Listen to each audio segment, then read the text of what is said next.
जय हिंद दोस्तों, स्वागत है आप सभी का आपके अपने YouTube चैनल गोल इंडियन आर्मी में। दोस्तों, आज की वीडियो सभी एनडीए एस्पिरेंट्स के लिए होने वाली है।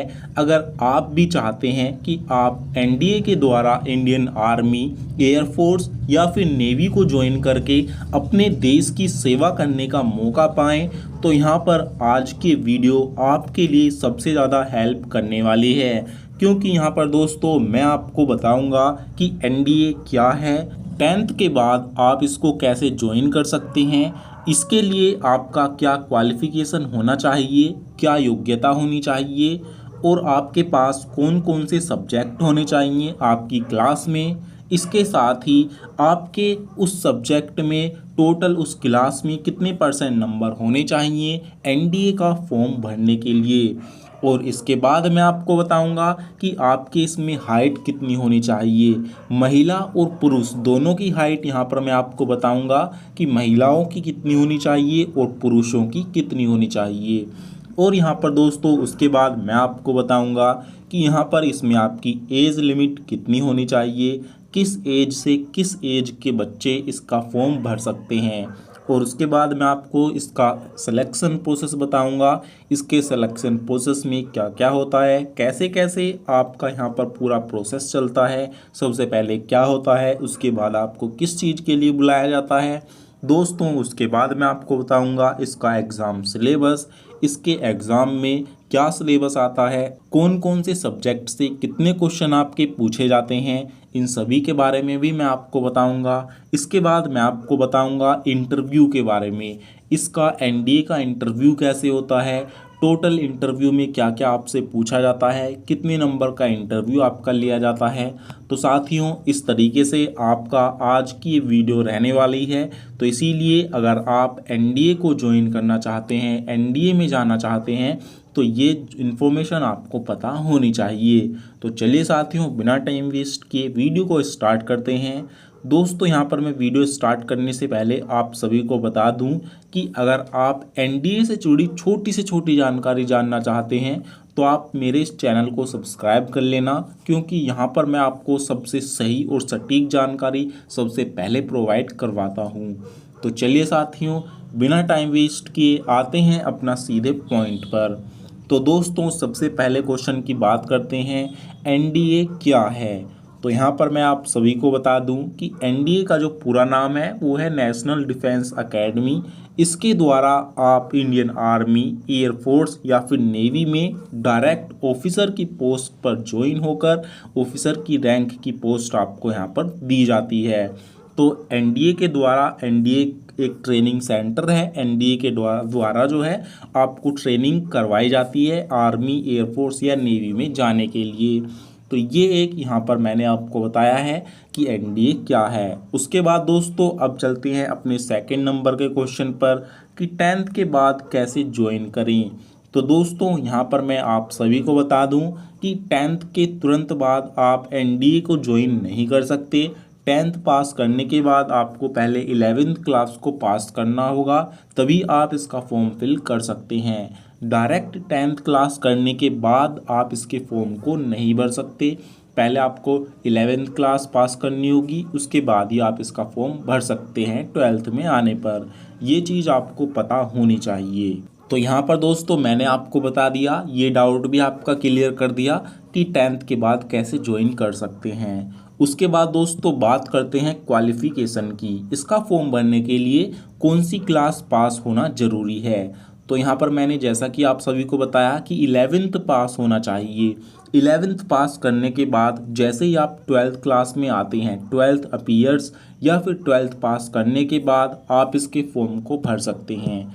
या तो आपने 12th पास की हो या फिर आप 12th में पढ़ रहे हो, तो भी आप इसके फॉर्म को भर सकते हैं, एनडीए के फॉर्म को फिल कर सकते हैं, कोई भी दिक्कत नहीं होगी। तो ये है दोस्तों इसका क्वालिफ़िकेशन। क्वालिफ़िकेशन के बाद यहाँ पर है सबसे इम्पोर्टेंट कि आपका जो क्लास में 12th क्लास में कौन कौन से सब्जेक्ट होने चाहिए। तो दोस्तों इसके बारे में भी मैं आपको बता देता हूँ। तो साथियों जैसा कि आप सभी जानते हैं कि एनडीए के द्वारा आप आर्मी विंग में जा सकते हैं, नेवी विंग में जा सकते हैं और एयरफोर्स विंग में जा सकते हैं। तो अगर आप आर्मी विंग में जाना चाहते हैं तो इसके लिए आपका 12th क्लास में कोई सा भी सब्जेक्ट चल जाएगा, कोई दिक्कत नहीं है। अगर आपने 12th में आर्ट है आपके पास, कोई दिक्कत नहीं है, कॉमर्स है तो भी कोई दिक्कत नहीं है, बायोलॉजी है तो भी कोई दिक्कत नहीं है, मैथ है तो भी कोई दिक्कत नहीं है। केवल आपके 12th में आप पढ़ रहे हो या फिर 12th पास कर रखी हो, कोई सा भी सब्जेक्ट हो, कोई दिक्कत नहीं है आर्मी विंग के लिए। बात करें अगर आप एनडीए के द्वारा नेवी विंग या एयरफोर्स विंग में जाना चाहते हैं तो 12th में आपको फिज़िक्स और मैथ लेना पड़ेगा। आपके पास 12th में फिज़िक्स और मैथ सब्जेक्ट होना चाहिए, तभी आप एनडीए के द्वारा नेवी या फिर एयरफोर्स विंग में जा सकते हैं। ये चीज़ आपको पता होनी चाहिए। तो ये है यहाँ पर सब्जेक्ट्स के बारे में। अब दोस्तों यहाँ पर नेक्स्ट है परसेंटेज लिमिट के बारे में। यहाँ पर हमसे बच्चे पूछते हैं कि सर 12th में कितनी परसेंट होनी चाहिए, इसका फॉर्म भरने के लिए मिनिमम रिक्वायरमेंट कितनी है, आप हमको बता दीजिए।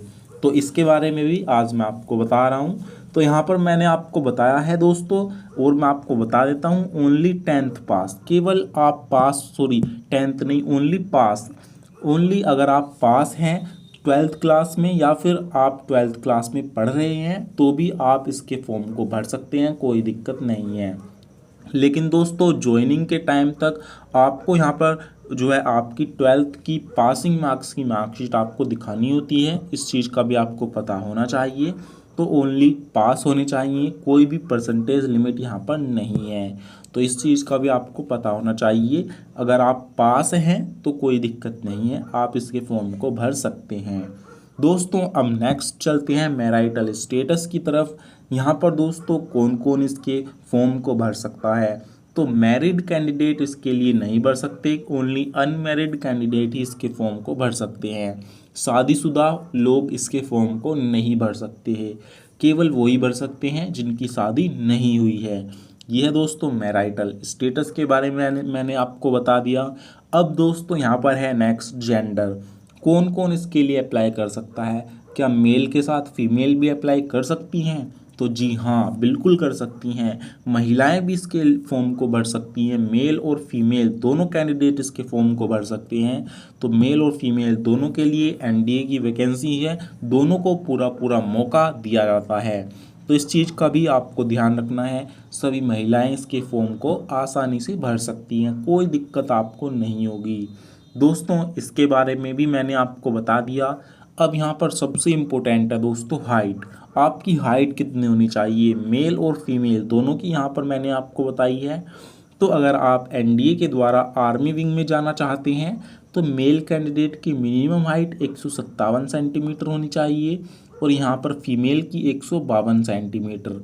अगर आप नेवी विंग में जाना चाहते हैं तो नेवी विंग के लिए भी सेम है, मेल की 157, फीमेल की 152। और अगर आप एयरफोर्स में दो ब्रांच होती हैं, जीडी का मतलब है जनरल ड्यूटी और एयरफोर्स में एफबी यानी कि फ्लाइंग ब्रांच। तो जनरल ड्यूटी के लिए मेल कैंडिडेट की जो हाइट है वो 157.5 सेंटीमीटर होनी चाहिए और यहाँ पर एयरफोर्स जनरल ड्यूटी के लिए फीमेल के लिए ओनली 152 ही चलेगी, कोई दिक्कत यहाँ पर नहीं है। और दोस्तों लेकिन एयरफोर्स में फ्लाइंग ब्रांच के लिए मेल कैंडिडेट की 162.5 और फीमेल की भी 162.5 सेंटीमीटर होनी चाहिए, क्योंकि फ्लाइंग ब्रांच के लिए वहाँ पर आपको एरोप्लेन वगैरह उड़ाया, आपको यहाँ पर पूरी ट्रेनिंग दी जाती है उसको चलाने की। तो इसके लिए आपकी जो है पूरी हाइट होनी चाहिए 162.5 सेंटीमीटर, मेल और फीमेल दोनों की इतनी ही हाइट होनी चाहिए एयरफोर्स फ्लाइंग ब्रांच के फॉर्म के लिए। ये चीज़ आपको ध्यान रखनी है। ये हो गया दोस्तों हाइट का क्राइटेरिया।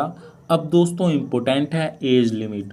तो साथियों यहाँ पर मैं आपको बता दूं, आपकी जो एज लिमिट होनी चाहिए फॉर्म फिल करने के लिए 15.5 से 18.5 साल के बीच होनी चाहिए और ज्वाइनिंग के टाइम आपकी जो एज है वो 16.5 से 19.5 के बीच होनी चाहिए। ये है दोस्तों फॉर्म फिल करने के लिए 15.5 से 18.5 और ज्वाइनिंग यानी कि 19.5 साल से पहले पहले आपकी ज्वाइनिंग हो जानी चाहिए और 16.5 से पहले आप ज्वाइन नहीं कर सकते। 16.5 से 19.5 साल के बीच ज्वाइनिंग के टाइम आपकी एज होनी चाहिए। तो ये है दोस्तों एज लिमिट का क्राइटेरिया। अब दोस्तों सिलेक्शन प्रोसेस मैं आपको बता देता हूँ कि सिलेक्शन प्रोसेस इसमें कैसे कैसे होता है। तो दोस्तों इसमें सबसे पहले आपको फॉर्म फिल करना होता है, ऑनलाइन फॉर्म भरना होता है। ऑनलाइन फॉर्म भरने के बाद आपको एग्ज़ाम की डेट दी जाती है कि आपका जो एग्ज़ाम होगा इस डेट को होगा। एग्ज़ाम जो बच्चा पास कर लेता है उसके बाद उसको इंटरव्यू के लिए बुलाया जाता है। इंटरव्यू में ही आपका मेडिकल हो जाता है और उसके बाद आपकी फ़ाइनल मेरिट लगती है। फाइनल मेरिट के बाद आपकी ट्रेनिंग के लिए आपको बुला लिया जाता है। ये रहता है इसका selection process. Step by step मैंने आपको बता दिया। अब इसके अंदर का मैं आपको बता देता हूँ, जैसे कि एग्ज़ाम के बारे में, एग्ज़ाम का क्या सिलेबस रहता है। तो एग्ज़ाम में आपके 2 पेपर होते हैं, मैथ का और गैट का। दोनों एक ही दिन होते हैं। पहले होता है आपका मैथ का 2.5 घंटे का टाइम आपको दिया जाता है, 300 नंबर के क्वेश्चन होते हैं। उसके बाद होता है गैट का। गैट में भी 2.5 घंटे का टाइम, 600 नंबर। गैट में आपका इंग्लिश का होता है, जीके जीएस का होता है, तो 600 नंबर का ही होता है। 600 में से इंग्लिश के 200 नंबर और जीके जीएस के 400 नंबर। तो इस तरीके से टोटल मिला के 900 नंबर का आपका एग्ज़ाम होता है यहाँ पर एनडीए का। जो बच्चा इसके एग्ज़ाम को पास करता है उसको ही इंटरव्यू के लिए बुलाया जाता है। इंटरव्यू होता है आपका 5 दिन चलता है टोटल। 5 दिन में आपके वहाँ पर बहुत सारे टेस्ट होते हैं। मेंटल स्टेटस आपका जो है, मानसिक आपका टेस्ट लिया जाता है। आप कैसे सोचते हैं, आप कैसे डिसीज़न लेते हैं, आपकी रीजनिंग कैसी है, डिसीज़न मेकिंग, आपको कोई सॉल्यूशन, कोई मतलब समस्या दी जाती है, उसका सॉल्यूशन आप कैसे ढूंढते हैं। इस तरीके से आपको कुछ टारगेट्स दिए जाते हैं इंटरव्यू में।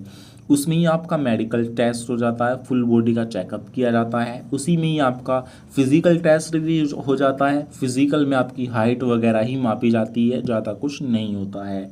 तो ये होता है दोस्तों इंटरव्यू का। इंटरव्यू पूरा हो जाने के बाद लगती है फाइनल मेरिट। फाइनल मेरिट में आपका एग्ज़ाम के 900 नंबर और इंटरव्यू के 900 नंबर, टोटल 1800 नंबर में से आपकी फाइनल मेरिट लगती है, जिसके अकॉर्डिंग आपको ट्रेनिंग के लिए वहाँ पर बुलाया जाता है। तो साथियों ये रहता है फाइनल मेरिट तक का एनडीए का सफ़र। तो यहाँ पर मैंने आपको बता दिया कैसे कैसे आपकी फ़ाइनल मेरिट लगती है। 1800 में से आपका टोटल यहाँ पर आपको सिलेक्शन लेना होता है। जिस बच्चे का नाम फाइनल मेरिट में होता है उसको ट्रेनिंग के लिए बुला लिया जाता है। एनडीए की ट्रेनिंग होती है। ट्रेनिंग होने के बाद आपको वहाँ पर दोस्तों उसके बाद ही आपको ज्वाइनिंग दी जाती है। तो ये है दोस्तों कंप्लीट जानकारी। मैंने आपको इसमें सब कुछ, सभी चीज़ें अच्छे से बता दी।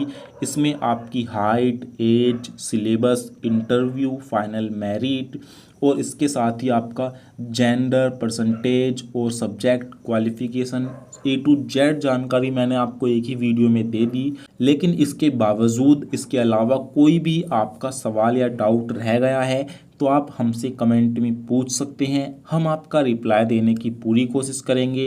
दोस्तों उम्मीद करता हूँ ये जानकारी आपके लिए बहुत हेल्प करेगी आपकी सक्सेस में। तो ये जानकारी आपको कैसी लगी हमें कमेंट करके ज़रूर बताना। तो फिर मिलेंगे एक ऐसी ही नई और नॉलेजेबल वीडियो के साथ। तब तक के लिए जय हिंद, जय भारत।